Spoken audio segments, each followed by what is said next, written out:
The following is a Hoop Ball presentation.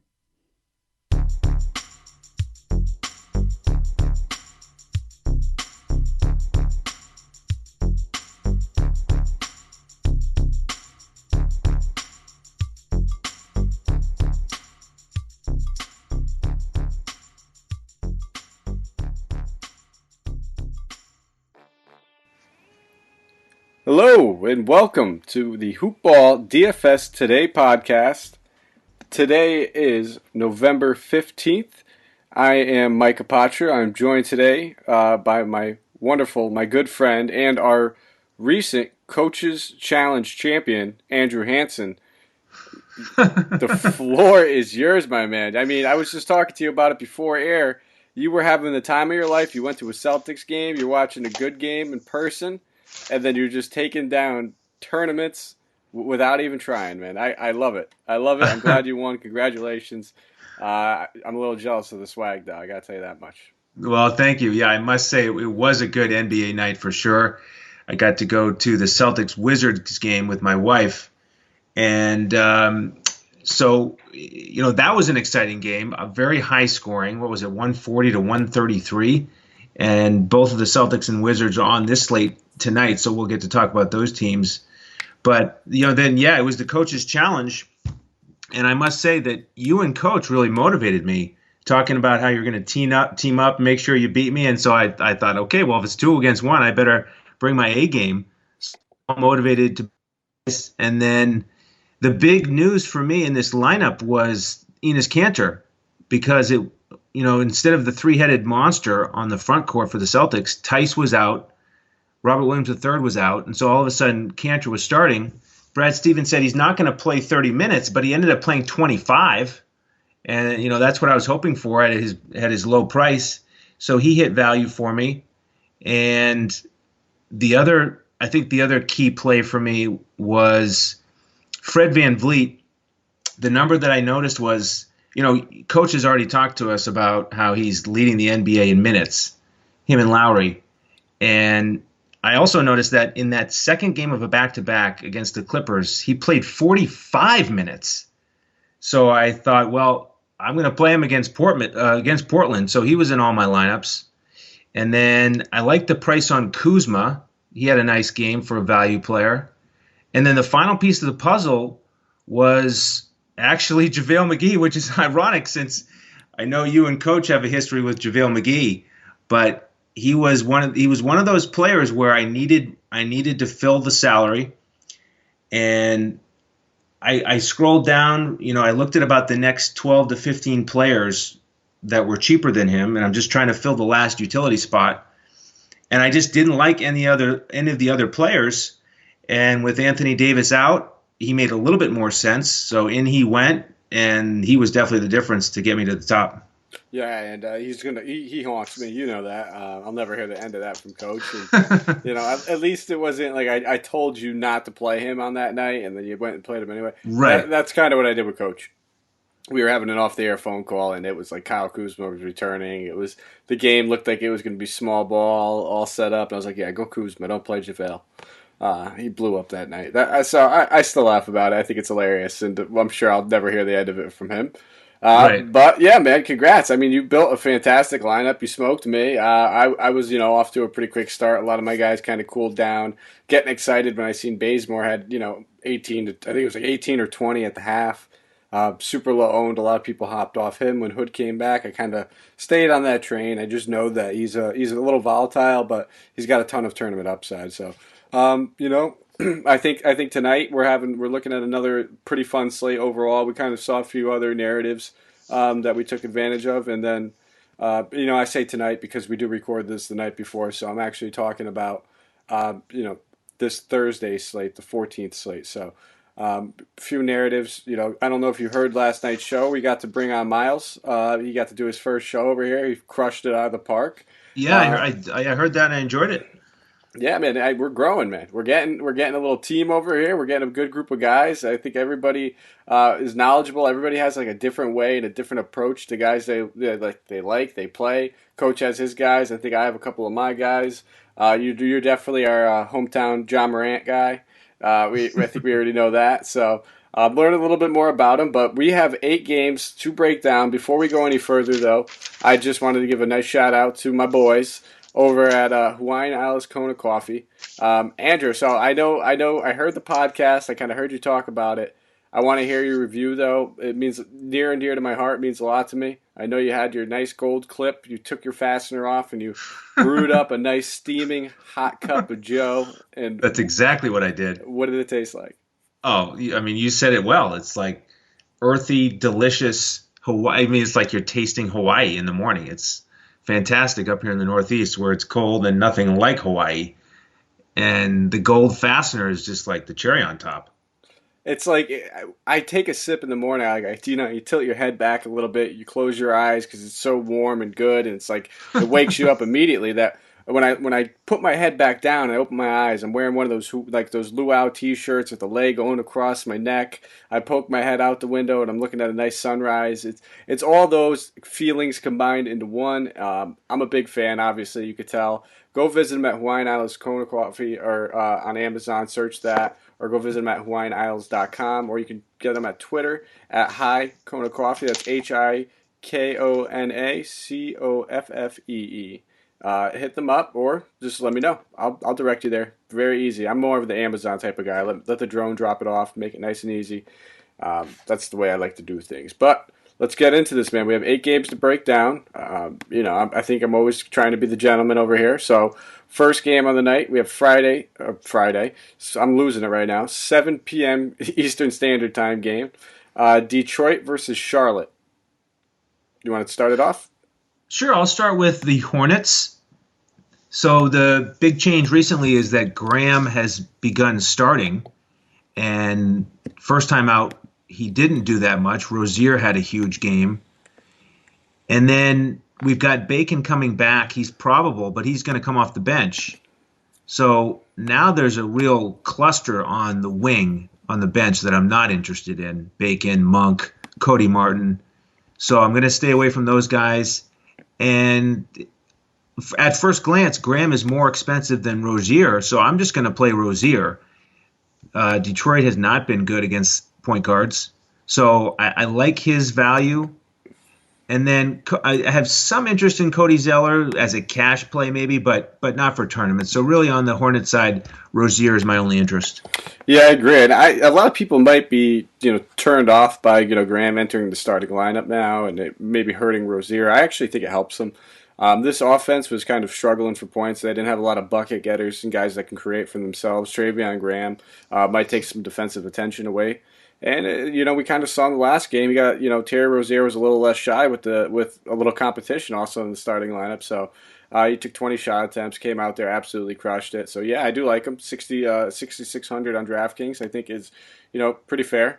We're gonna have other options. I know that middle. Once you're talking about a middle tier guy, for me, when it's a middle of the road guy, it's got to hit in a few spots, whether it's by price or matchup, or he's got to have a few things pointing me in the right direction to playing him. Because they generally a little bit more boom or bust, or they don't have as high of a ceiling as obviously a high-tiered guy. So I don't know if I'll get there, but he's definitely my favorite option on Charlotte by far. Looking over on the Detroit side. Oh, yeah, I'm sorry. Do you have something else? Oh, yeah, just one more thing. Yeah, Detroit overall 27th in defense, so that adds to it for me with that middle tier.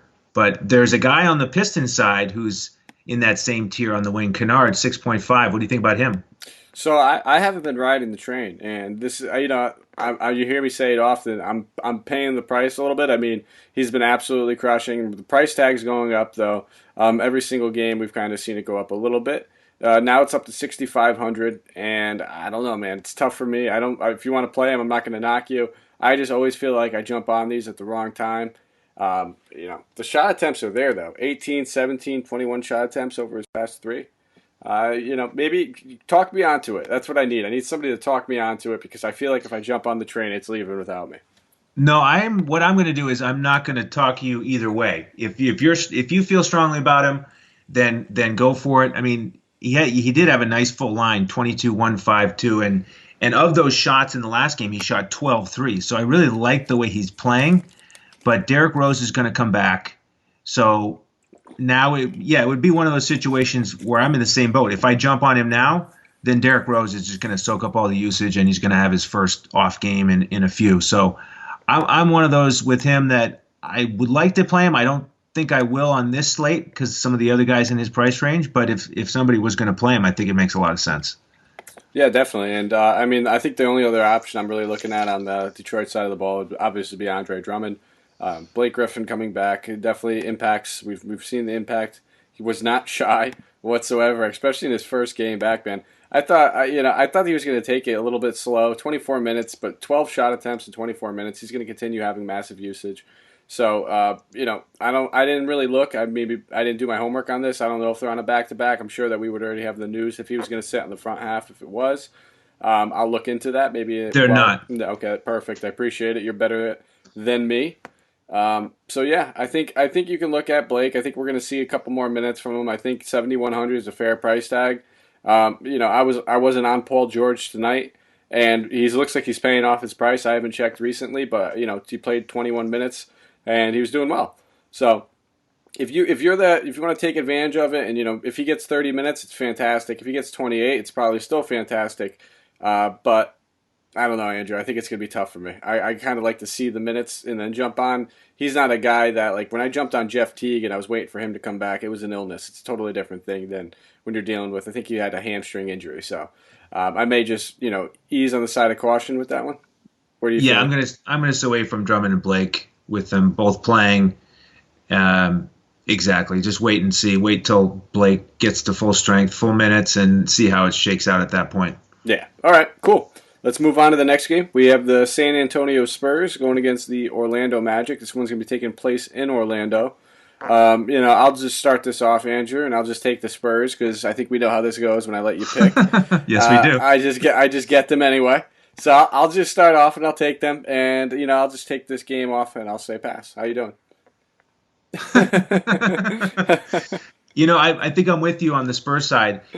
As I'm kind of trying to envision the matchups, I think DeRozan might be facing Isaac, which will be a challenge. DeRozan's a nice price, but the Magic are fourth in defensive efficiency. The only guy I might have an interest in is Rudy Gay, but probably not. I'll probably pass on the Spurs as well. On the Magic side, Vucevic is starting to get on a roll. He's got a nice price at 7.9, and I don't think he's going to be too concerned with Marcus Aldridge or Trey Lyles guarding him. So I have some interest there. Next game we talk about probably will be Sabonis, which I like him a little bit more. DJ Augustine, 27 minutes. That's interesting to me. If he's going to get more minutes than Fultz, I think that's just sort of hit or miss. Most games are probably going to be pretty close to even. So not somebody you get too excited about. So really, I don't have any of these guys circled on my notes. I'm probably going to end up fading this game. I think my favorite player in the game would probably be Vucevic. Yep, that's probably the only player I'd really be looking at too. I just, I think we just got that big Aaron Gordon upside game. I'm not really going to chase that, and he did that with pretty poor shooting. So that was just a phenomenal game by him. With Isaac, betting on a guy getting defensive stats is not a way I like to gamble. Especially in a matchup with when you're talking about a very, very, well coached Spurs who, if there's 3 turnovers, that guy's getting pulled. They're not going to give him a lot of opportunity for that. So I'm with you. I think just Vucevic and avoiding the Spurs is the way I'd look at that game. And 7,900 is definitely a fair price tag for Vucevic. This guy was like 9,600 at points last year.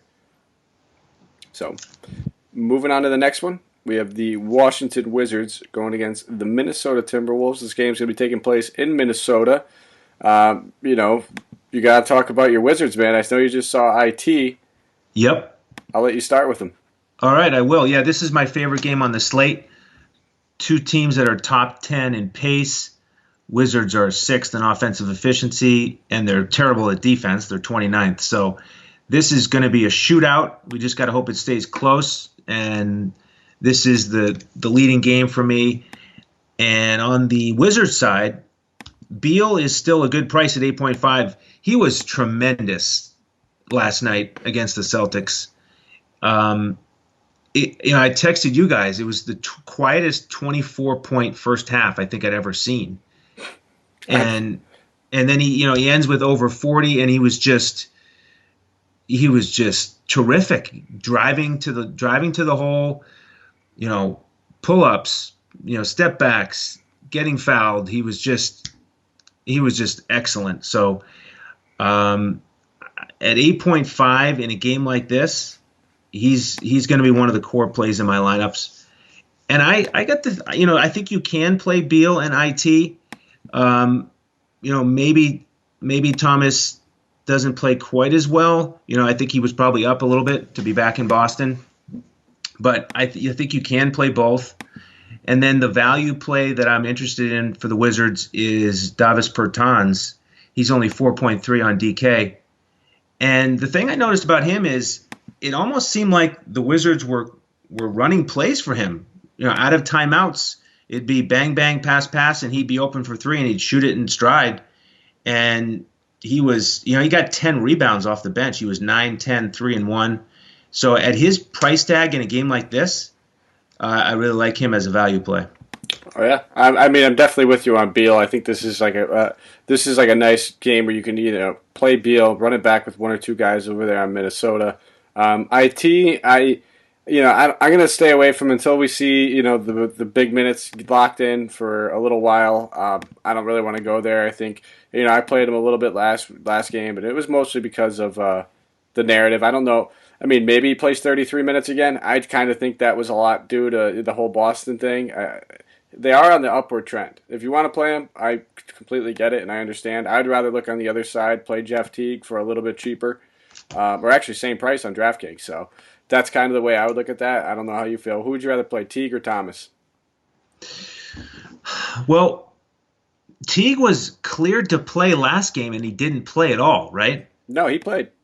Did he? Yeah, he played. I had him a lot of places.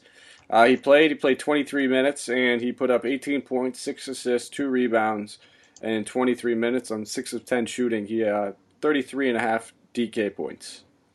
Okay. Yeah, I see that. I must have been thinking about the game before. Okay. So, all right, so he's got one game back, 23 minutes. Then, yeah, in this matchup, I do like Teague. So in my notes, I had Teague as probable.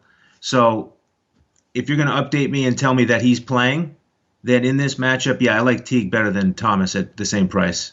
Yeah, and I think you said it right there. It's the matchup. It's we're getting Teague going against Thomas. I love targeting point guards going against Isaiah Thomas. Same thing with Trae Young.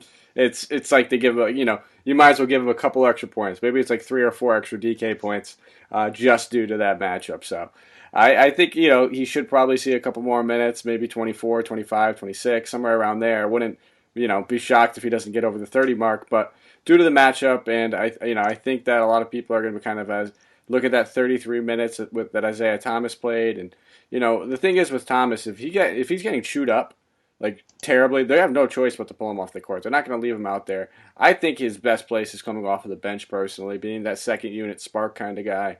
It's tough this modern NBA when you're talking about a lot of the point guards, guys playing the position that are now 6'5", 6'6". There's an advantage, and every single one of them takes it against him. All right.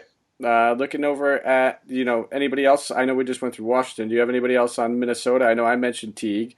I know you're big on this game, so I'll let you kind of just continue going with it. I'll chime in at the end. I'm sure you're going to probably jump on one of the guys I'm looking at as well. Well, Wiggins at 8.3 is somebody that you really have to consider. And, we've talked about how in the past I haven't really wanted to play him because of the way he plays, but he's so much more aggressive. And once again, we talked on one of the recent shows about how he took 16 more shots than Cat against the Warriors. And again, last time out, he took 23 shots, Cat only 15. So if things are going to continue that way, I'm going to play Wiggins and I'm not going to play Cat. But with Teague back, I think that might change things a little bit. But I do just want a lot of this game. So Wiggins will probably be in most of my lineups. The other thing I'm going to mention about this matchup against the Wizards, they give up 120 points a game. That's terrible. But what I saw in person was that their transition defense was pretty much non-existent. So I can envision Teague and Wiggins just, pushing it up the court all night and both having monster games. I like both of them. Yeah, I'm kind of in the same boat with you with the Wiggins thing, where I generally don't play him. I haven't been playing him. It's almost another one of those situations now. You want me to pay a high premium price tag, I can jump on, and then I'm waiting for that 32 point or that 28 DraftKings point night, and I just paid 8,300 for him. But Right. this matchup's fantastic, so you can't ignore that. I do think he's still in play. Will I have a ton of shares of him? Probably not. Just being honest, I'll probably just stick to my guns on the whole Wiggins thing, and go down with the ship if he just keeps lighting games up and eventually becomes 9K. Yep. But I think Towns is clearly in play. He's always in play. Yes, you're paying a premium dollar for him. The shot attempts have been down. I'm glad you brought that up. That's the one thing that kind of worries me, but this is just a great matchup for everybody on the Timberwolves side of the ball. I'm between Towns, Teague, Wiggins. All three of them are in play, and I think Robert Covington, based on his price at 4,800, has a little sneaky tournament appeal. The minutes have been down over the past two games, but the previous games before that, he was steadily looking at 30 minutes for a few of them in a row. I think at that price tag, I'll definitely consider him 4,800. I think there's still some upside. But if I'm getting overexposed in this game, I'm not going to go and try to force him in there. If you're playing like Teague and Wiggins, or Teague and Towns, or any kind of combo of two of them, I wouldn't try to put like a third one in there with it being Covington. Agreed. Yeah, I mean, you got to love that price on Covington. He's always capable of going over 40 fantasy points, and not quite sure why recently he hasn't. He's been lower than usual, probably just because Wiggins, the usage has been so high with him. But yeah, that's a nice price tag for Covington. Yeah, the last game, it was a 129 to 114 game, so that may have something to do with it. This is a guy he has been injury prone. He got a bone bruise last season and ended up missing like almost half the season because of it. So, maybe just resting him here and there. I really don't know. I haven't seen him pop up on the injury report for anything, so I'm going to assume he's healthy, and I'm going to chalk it up to just weird game script or scenario, and hope that going forward he's back to 30 minutes and we're getting him for 4,800. All right. There you go. We got another juicy game coming up. We have the Indiana Pacers going against the Houston Rockets at 8 p.m. Eastern Standard Time. We have some injury news that we're going to need to monitor in this game. It's not really injury news, but they said that they're going to either rest. I always struggle saying this statement. Ready for this? Rest Russell Westbrook. All right, that's like a tongue twister for me. You got it. That was smooth. Yeah, okay. They're going to rest Russell Westbrook. There we go. I almost butchered it again, and I kind of did at the end. On one of the two games on the back-to-back. So it's either going to be this one or tomorrow's game. So we're going to have to keep an eye on that. I mean, I think it's pretty obvious here, Andrew. If he sits, you lock it in James Harden. I think it's kind of hard not to. I see the price tag says 12-3. Still, I really don't care. I just remember that this guy, when he was playing by himself, was 14, 15K at nights. I know the matchup's tough defensively. Indiana doesn't play at the fastest pace in the league, but I just can't ignore the upside, especially if Westbrook's going to be off the floor. Yeah, that was my plan going in until I saw the prices, and I was surprised that he's 12.3 and Westbrook's only 8.4. That is a major separation. I guess it makes sense for the way they've played so far this year, but who would have predicted that, a year or two ago? But thinking about Westbrook being out, I was with you. I was planning on thinking that I was going to build my lineup around Harden. But at 12.3, I would rather play Beal and Wiggins and some of these guys that are under 9K and Sabonis on the other side. So I think my core lineup, I'm not going to play Harden, but I'm going to get some other pieces from this game. And from the Rocket side, I'm going to look for the value with Tyson Chandler getting the start for only 4,000. I like him a lot. He was 16 minutes last time out, more than a point per minute. Now he's going to start with Capella out. So I'm all about Chandler in this game. And then Austin Rivers is only 3.7K. And he, had the big news with the interaction with his dad in the last time out. But he's getting more shots now with Gordon out. And he shot poorly. He was 3 of 12, but he was 1 of 8 from three-point land. So if he's going to take that many shots and be only 3.7, I think he may be one of the best value plays in the game on this slate. I don't like his shot. I don't really like playing him, but he's an athlete. So if he's going to get 30 minutes, then he's going to be one of my core value plays.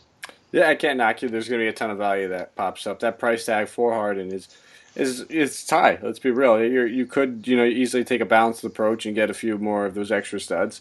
One thing obviously I factored into my decision when I look at playing Harden is with Capella being out. If Westbrook sits out, it just kind of screams all the ample opportunity for a triple double for him.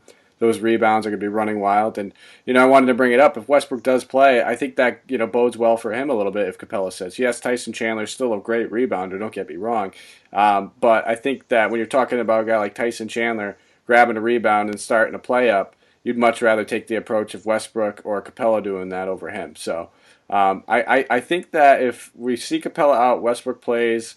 I'm not going to obviously play Harden at that price tag. I will have some interest in Westbrook over Harden if that's the case.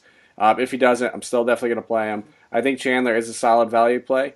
One thing I wanted to ask you, and it's kind of been on my mind when I'm looking at this, do you think they can get away with playing PJ Tucker's small ball going against Sabonis? Yeah, I think Tucker can defend almost anybody.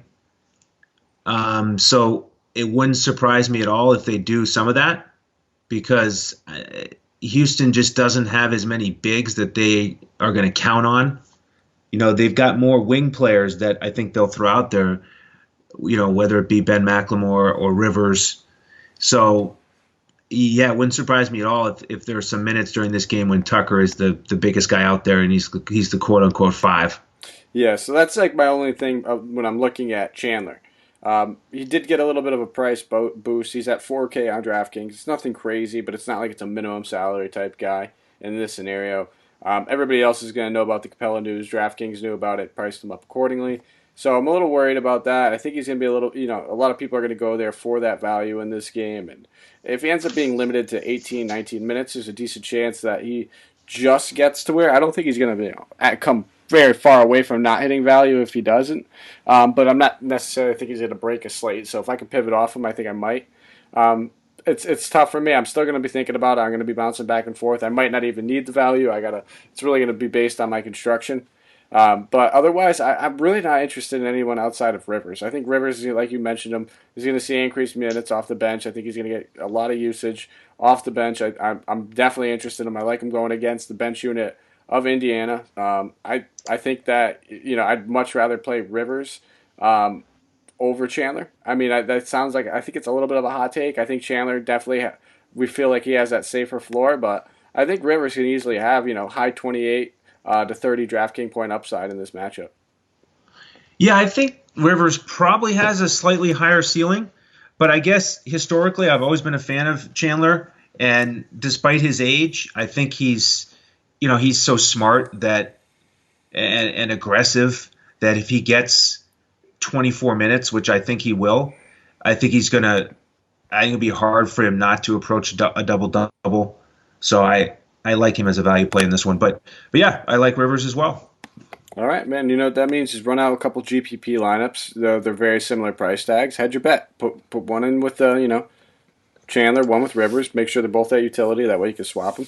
And Exactly. You're good to go, man. That's why we talk about this. Yeah, like I said, it's going to be hard. I'm not saying fade him. I think he's definitely in play, but if I'm trying to get an edge in a couple GPP lineups and I know he's going to be somewhere between 25 to 30% ownership, I might take advantage of fading him in a couple lineups. So I mean, there's a guy on the other side you could play instead of him. Goga is the same price. What do you think about Goga and Sabonis? I don't know. I don't think I'm going to play Goga in this matchup. I think they're going to end up, if anything, Sabonis is going to be as big as they get at center. I think they might even do a couple minutes where you see Jakar Sampson at center if the Rockets are running PJ Tucker at center. No, I don't think for me, it's not. I wouldn't knock you. I mean, you've kind of been a Goga whisperer thus far this season, so if you're Yes. feeling him, it wouldn't shock me if he has a great game for that reason. But I don't think I'm going to go to him. I think the only person I'm really going to target in this game would probably be Brogdon. I know you like Sabonis. I definitely think he warrants a look. I think 8,700 is a fair price tag. He's been kind of smashing through that on a regular basis now, it feels like. But centers going against Houston is not something I generally like to target. Sometimes the pace can get away from them. If they're trailing on a play and ends up, they're, Harden jacks up a three, they're pushing the pace. All of a sudden, the center's on the 3-point line trying to chase the play. Somebody else is grabbing the board. Now he's running back the other way. So I notice in a lot of games that centers tend to have a little bit of lower rebounding games. So I'm going to kind of stick clear of that and just basically look at Brogdon.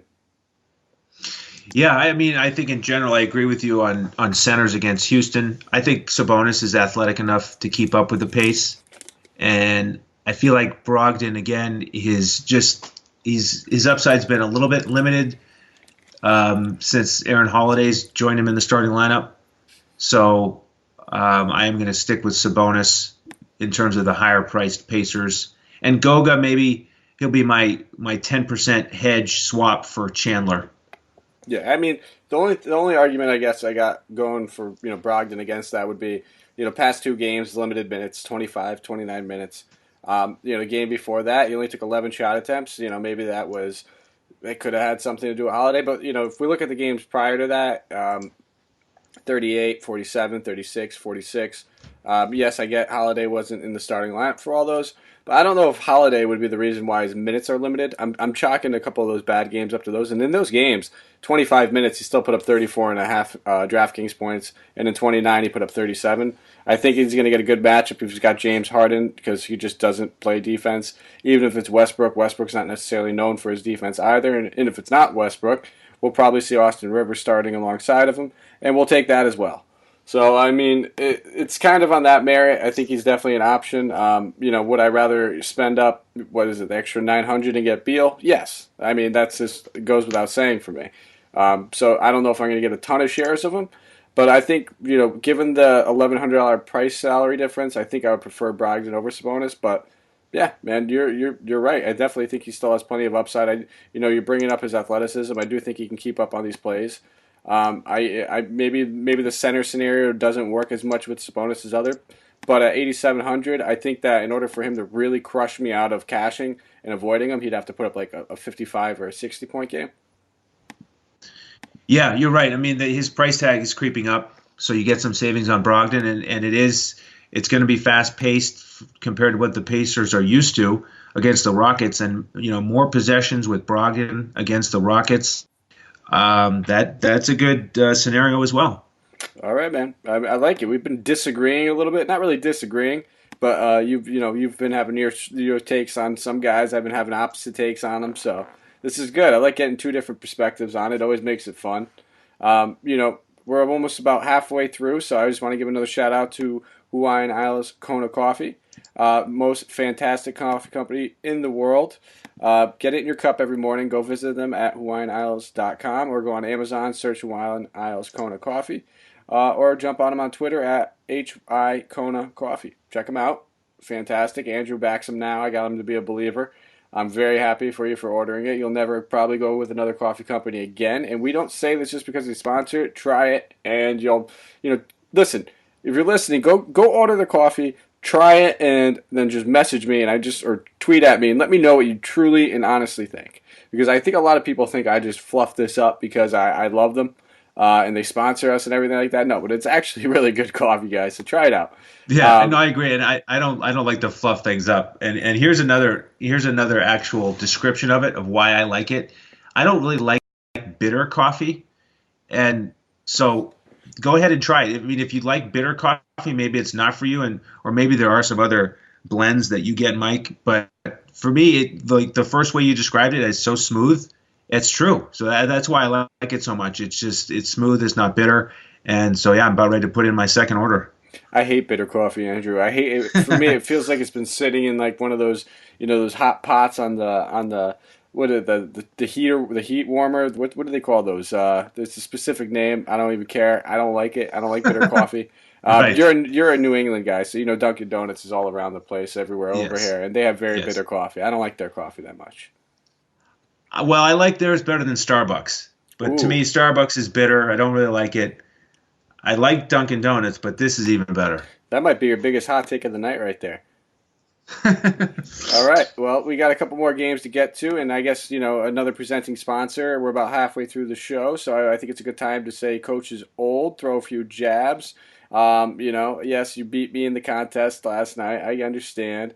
But you chickened out on our chicken soup bet. I wanted to try to tie this bad boy up, and you took that away from me, Coach. So there's your jab. Andrew, I'll let you go forward. I think I got that out of the way. I've been holding it in. We have the Philadelphia 76ers going against the Oklahoma City Thunder. This game's going to be taking place in Oklahoma City.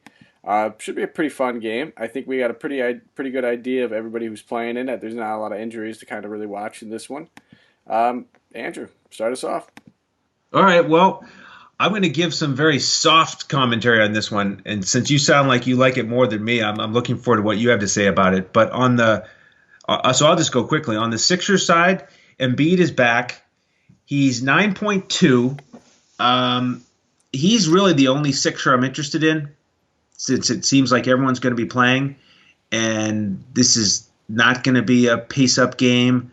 The Thunder are top 10 in defense, so I'll probably get a little bit of exposure to Embiid, but probably not anybody else. And I was ready for a complete fade on the Thunder until I saw Shai Gilgeous-Alexander's price tag on DraftKings is 5.9K.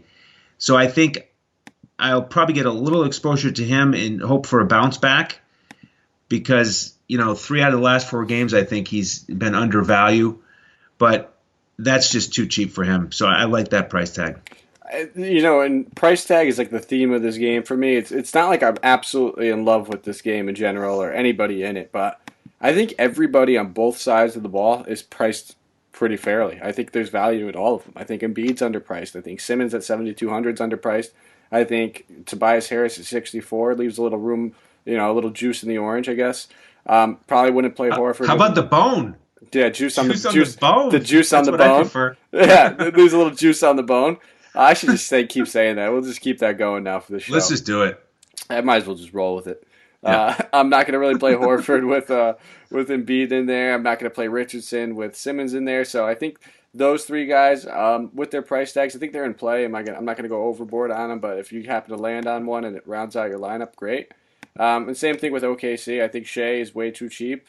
This is a guy that we were paying a premium dollar for. Yes, it's been down a little bit, but it's still there. We saw a 43.5-point game 2 games ago in 37 minutes, so we know the upside's still there. I think Chris Paul's a little underpriced at 6,300 as well. 25 minutes in the last game, but there was a blowout, so I would throw that out the window. You're looking at the 3, 4, 5 games previous before that, 30-plus minutes in all those. And you're seeing a steady of at least 30 DraftKings points with upwards of 40 to the mid-40s. So at 6,300, I do think there's some value in there. It would make sense if you're going to play multiple pieces in this game. You kind of get a little mini game stack going. Otherwise, maybe one of these guys from either side is a one-off for me. Well said. All right, let's move on. We have the Utah Jazz going against the Memphis Grizzlies. This game will be taking place in Memphis. I like to kind of drag that on. I'm working on my, my play-by-play, Andrew. I'm not as good as you. Okay, all right, sure. I know. I want to hear that one time, man. I want to hear you do a play-by-play. I'm sure you're good at it. You got a good radio voice. I'll find my best tape and I'll send it your way. What game? What kind of game? What kind of game would it be? Would it be like a football, basketball? Well, probably basketball. Yeah, but football has a nice rhythm to it for the play-by-play and the color guy. Basketball, can be really fast-paced, especially on the radio. So it kind of depends on if you're doing play-by-play or color. I've done both for both sports. So, I guess it just depends. I did a little in college, and I think when I did basketball, I would much rather be the play-by-play guy for basketball rather than the color guy. And I know that sounds like you might be on the complete opposite. And I'm sure most people would probably be the opposite. I would run out of notes quickly for the color guy, man. I was doing a couple of I went to Southern Connecticut State University, so I was doing a few games over there, and I would do like the women's team and the men's team. But I'd have like maybe 8 to 10 key facts about each player, and I'd be like, oh, that's plenty enough. And then midway through the third quarter, I used them all because one girl's just been raining threes, and I had to talk about her so much, and so I would much rather just go with the flow of the game and be the play-by-play guy. Where do you stand on that? Are you a play-by-play or the color? What do you prefer? Probably the color, actually. So we'd be a good pairing. By the way, 8 to 10 facts on each player sounds like a lot to me. It sounds like you were very well prepared. But with the color commentary, you can kind of pretend that you're the coach. And so you can kind of watch the play like a regular fan / coach analyzing the big picture. And then during timeouts, you can come out and talk about what you think what play you think they should run or what adjustments they should make offensively, defensively. So that I like that role quite a bit. Yeah. I don't think I have like the the buzzer beater excitement kind of tone yet. I'd have to work on that, but we have plenty of time before we need to worry about that. Right now, we need to Yes, break we down do. this game. We're getting a little sidetracked. It's my fault. I do that a lot. Start us off, Andrew. Utah or Memphis? Which team would you like to take? Let me start with the home team since you highlighted the fact that we'll be in Memphis. And because the visitors are the Jazz, this is a little bit of a revenge game for Mr. Crowder. And 4.7K on DraftKings, I'd like him as a value play, tournament play. And I actually don't like any of the other Grizzlies. Triple J has had some strong games recently, but last time out he was 5 of 9, and he went 4 of 6 from 3-point range, which is nice. But if that's the core component of his scoring, that concerns me a little bit. And I don't think he has that good of a stroke. So I'm gonna fade him. Clark I think he's more of a cash price at 5.2. And so that's it. Jazz are second in defense. So Crowder in a few of my lineups, that's it for me on the Grizzlies side. Yeah, I'm really not interested in anybody on the Grizzlies side. Just a tough matchup overall. Crowder, I get it. I'm not going to knock you for it, the revenge narrative. But for me, it's not really revenge when you were playing from Memphis, a tanking team the year before, and they send you over to Utah, a perennial playoff Western Conference team. So I think that he's probably happy about that overall move at the end of the day. But it would probably be nice. He might get up to see a couple of his friends.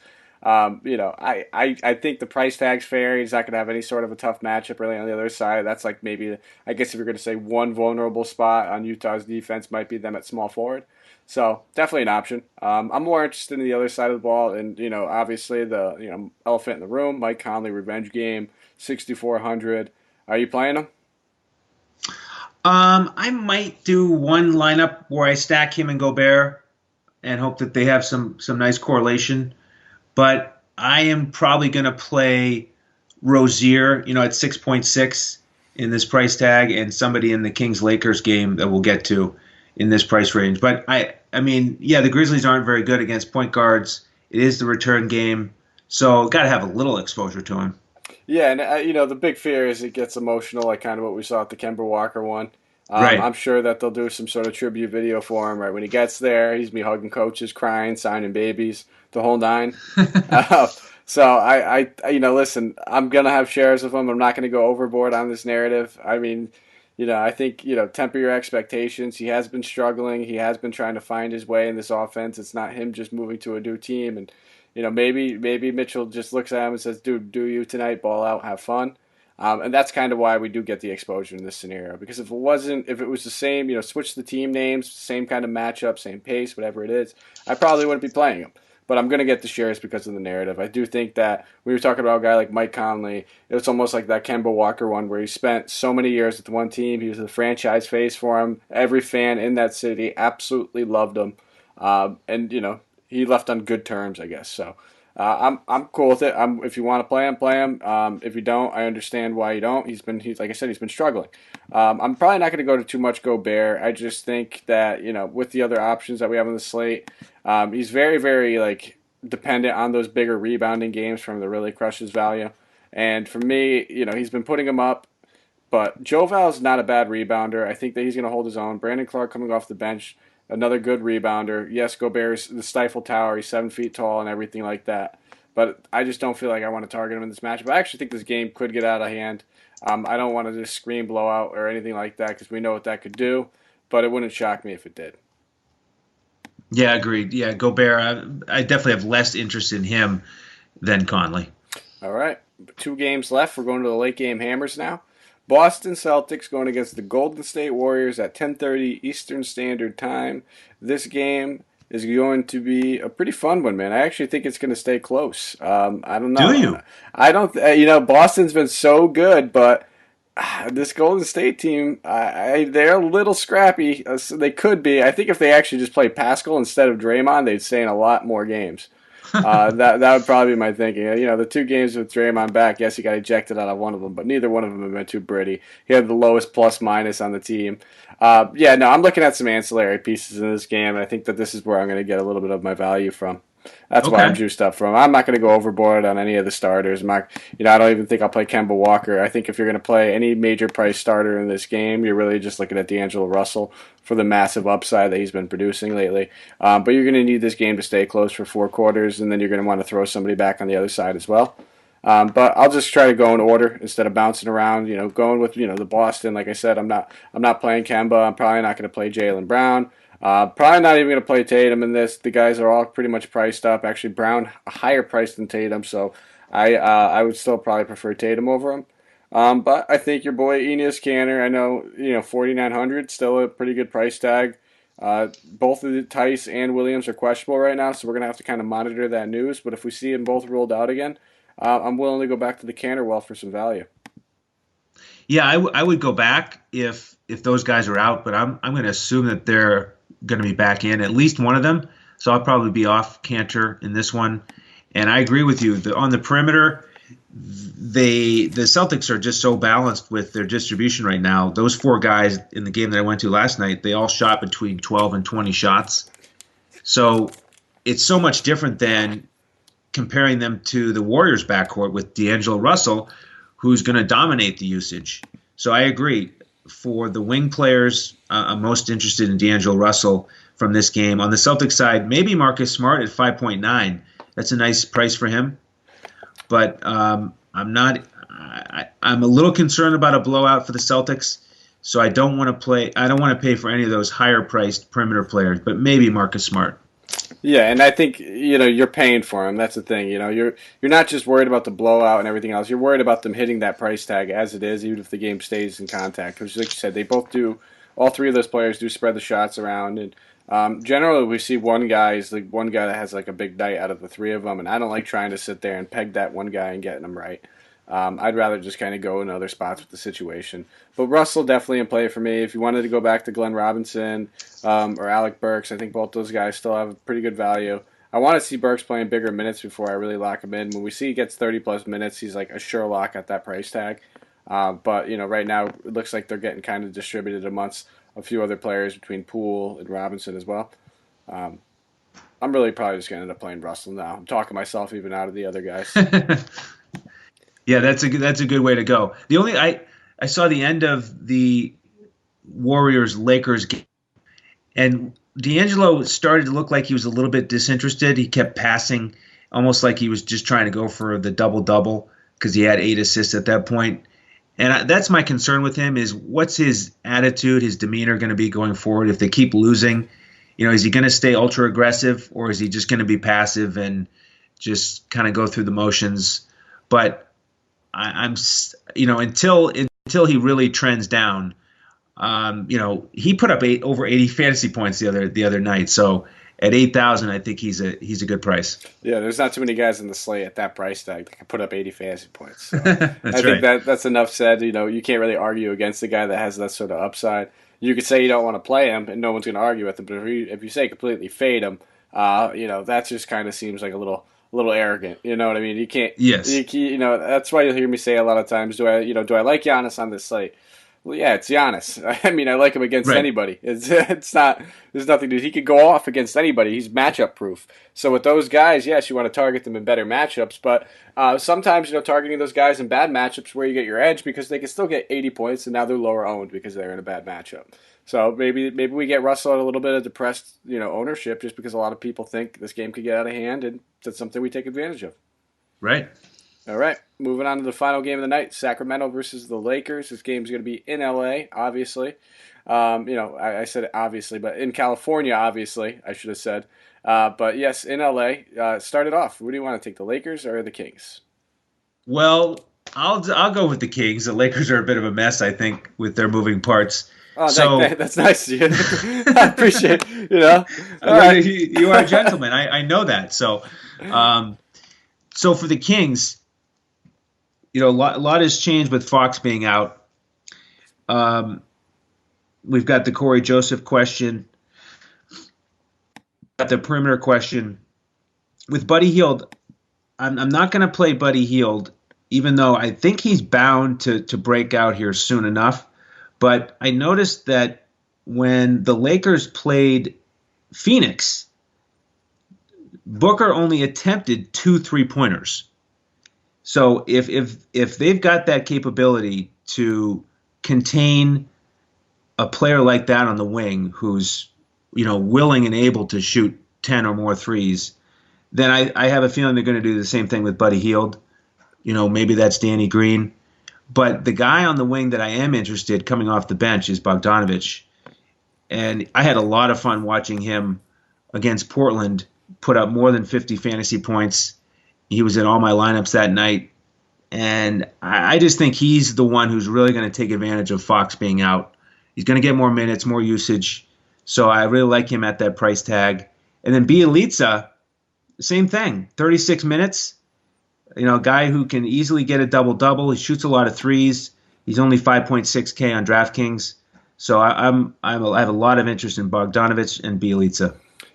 Yeah, I mean, Bogdanovich, I was all over him as well. I think anybody that was very happy with that return. Look at the price bump that he's seen in between. So that's, that has me thinking about it a little bit. Kind of, I'm not chasing points because I played him last game, I guess. Right. But, looking at that price tag, a lot of people might gravitate towards just the recent play and obviously the situation that he's in. Definitely gonna monitor and think about it. I'm gonna have to construct lineups. I haven't really started building too many shells or anything yet, so we'll see if I can fit them. I'm also gonna keep Rashawn Holmes in mind just because Dwayne Dedmon is questionable right now. If he sits, I think Holmes going against LA, 5,800 if he sees 30 plus minutes. He's a great point per minute producer. I can see him getting up there between 35 and 40 fantasy points on a good night. Belichick, the one thing that's kind of scaring me away from him. It's just the matchup against Anthony Davis. It's just the worst defensive matchup one person can have. We know he's playing in this game. He rested in the last one. So, yes, if he's going to play 35 minutes, I still think the floor and the upside's there in him. But, the matchup is the one thing that's going to kind of keep me from, locking him in. We knew he was playing 35 minutes at this price tag against the Suns, the Nets, the Knicks, the Pistons, pretty much any one of those other, the Wizards, those down end teams, he would be probably 65% of my lineups. Yeah, and that's a good point with AD coming back. You're right. I mean, I have more interest in Bogdanovich than Bielitsa, but I do like I like Bielitsa going forward in this role. With Dedmon either being out or questionable or just not getting as many minutes. So something to watch for. How about on the Lakers side? Who do you like there? Yeah, so I mean, looking at the Lakers side, we have Anthony Davis back. You had your big JaVale McGee shining. I'm not going to go back to that obviously with Davis back. So I'll probably steer clear of the two centers. I'll steer clear of Kuzma. I'll let other people mess around with that. The one question mark I have on this team is, does Rondo see a minutes increase? If he does, how much? 4,900. I actually think this is a pretty good matchup for Rondo. It's actually against one of his former teams. I think he was. He wasn't. I don't think he was a King very long.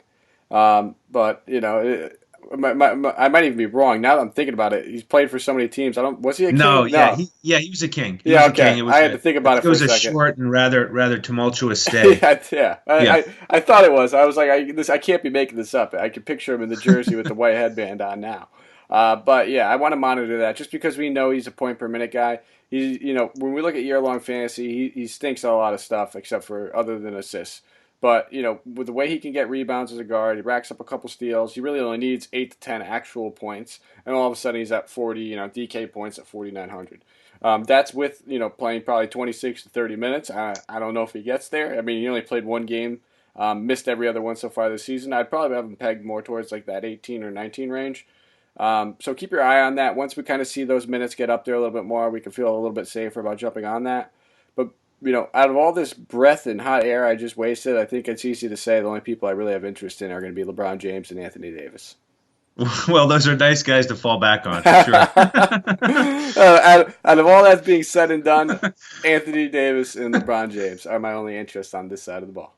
After you've heard all that, oh yeah, by the way, they still have LeBron and Anthony Davis. Yeah. That's a good take.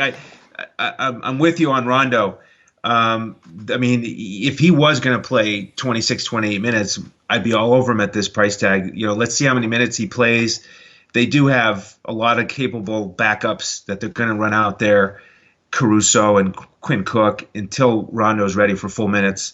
So yeah, let's watch very closely how many minutes he gets in this one. All right, man. That's it. I don't know. Do you have anything else in this game, or are you good to go? No, I'm good to go. All right, man. Well, I had fun tonight. It was a good night. 8 card slate in the books. Tomorrow night, I'll be back with Coach. So I haven't been on with a little while. I get to mix it up now. This is going to be 3 different people in 1 week I'm podcasting with, broadening my horizons over here, making some new friends. This is fun, man. Definitely go and if you guys have a chance, rate and review the podcast. You can find us on iTunes, Stitcher, Spotify, YouTube, wherever your podcasts are found. Give us a thumbs up, a 5-star. If you like what you're hearing, great. If you need something that you'd rather us cater to, if there's a certain topic, team, whatever it may be, throw it in the comments. Get us on Twitter. You can find me at Mike Apotria, MikeApotria. You can find Andrew at Language Olympic, LanguageOlympic. Joe Coach. You can find him at Joe Sarvadi. It's JoeSarvadi. And obviously, our new guy, Miles. So, I mean, we're trying to get Miles up there and some followers. I checked him out a little bit yesterday. We're going to boost him up there. We're going to make him a big name, a household name. The kid's a good kid. He knows his stuff, very analytical. I love just, shooting the shit with him in basketball. So follow him at Miles. It's MYLES 6565. So that's it. That's our team. Andrew, you want to take us out? Any closing thoughts? Closing thoughts are Carmelo is coming back to the NBA, so make sure you tune in every day to our show. On one of these shows in the very near future, we'll get to break him down on one of these slates and see how he's going to fit in with Portland. I'm glad you snuck that in there. Probably the biggest news that broke over the past year and a half. We have in the same week. I'm sorry. We're going to bring this up after I just closed it. I think it's we're going to see Colin Kaepernick have tryouts with NFL teams, and Carmelo Anthony is going to be on a basketball team again. This is cool. This is stuff that I feel like should have happened a long time ago, and it's finally happening again. So I'm pretty excited to watch this. So I think that's a good way to end us. You can catch us tomorrow. Like I said, me and Coach will be back. And, good luck tonight, guys. I hope you all crush it.